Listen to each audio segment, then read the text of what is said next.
Welcome back, everyone. So in our last episode, we covered some of the special options that show up in the right-hand panel when you are selecting Move, Copy, or Copy as DNG.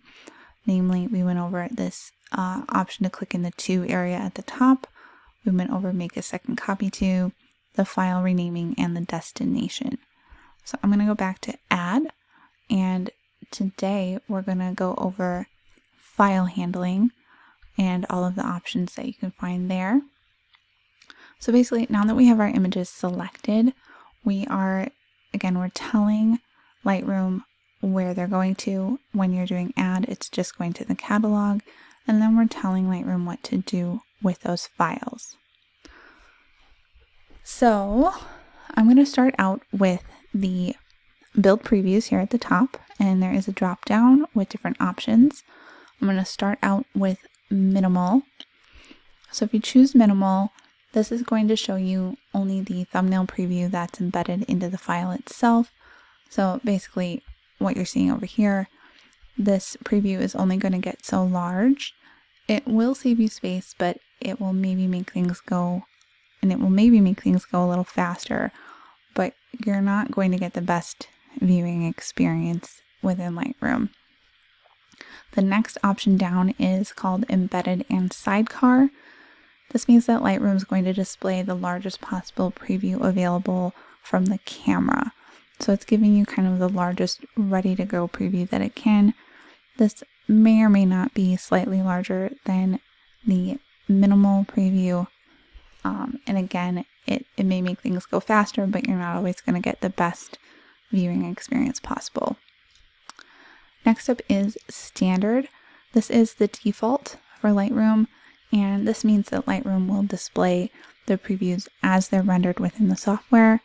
Standard works really well for pretty much everything that you need to do within Lightroom. And then the last option is one-to-one, and this is exactly what it sounds like. Lightroom is going to create and provide to you a full resolution preview of your image.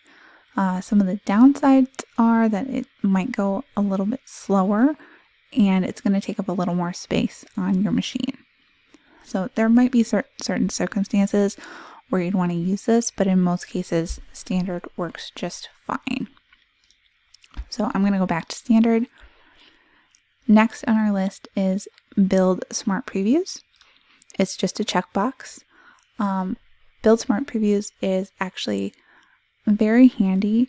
What it allows you to do is make a preview of your file that allows you to edit the file without Lightroom actually connecting or calling to the original file itself. So let's say that your original files are on an external hard drive and maybe you forgot to bring that external hard drive with you, or you're just not in a position where you can connect it easily. If you've made smart previews, you can still work on and edit your files without actually having to call back to that original file. So it's a really nice feature to check if you're on the go a lot, or like I said, you tend to store things on an external hard drive. Next is another nice feature that I tend to leave checked. It says don't import suspected duplicates. So this is what I have here is a small image set. This is not huge, but imagine if you had thousands of images you were importing and you don't want to have to go through and try to figure out which you may have already imported and which ones you haven't. So this takes care of it for you. Basically, if Lightroom detects that you've already imported a file with the same name, it's not going to import it again. So very, very handy. And then the last thing we have is Add to Collection. If I check that, I get a little drop down here.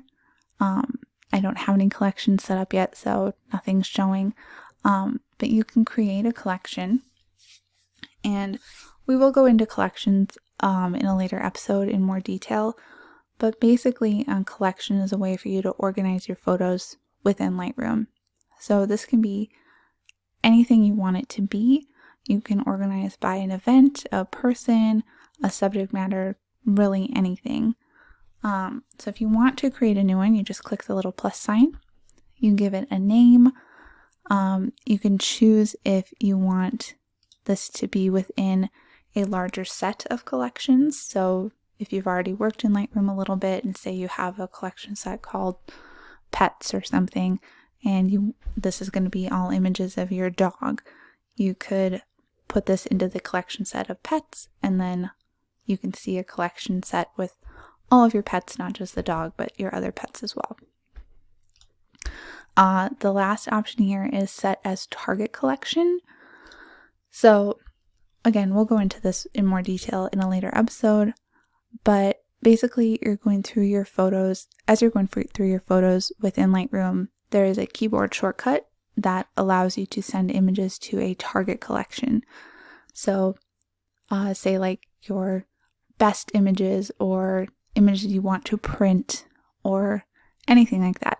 So if the collection you're creating here, if you want that to be your target collection, simply check that box and that will do that for you. And then you just click create. I'm going to click cancel because I'm not doing that this time. I'm going to uncheck that box because again, I'm not creating a collection this time. But that is everything under file handling.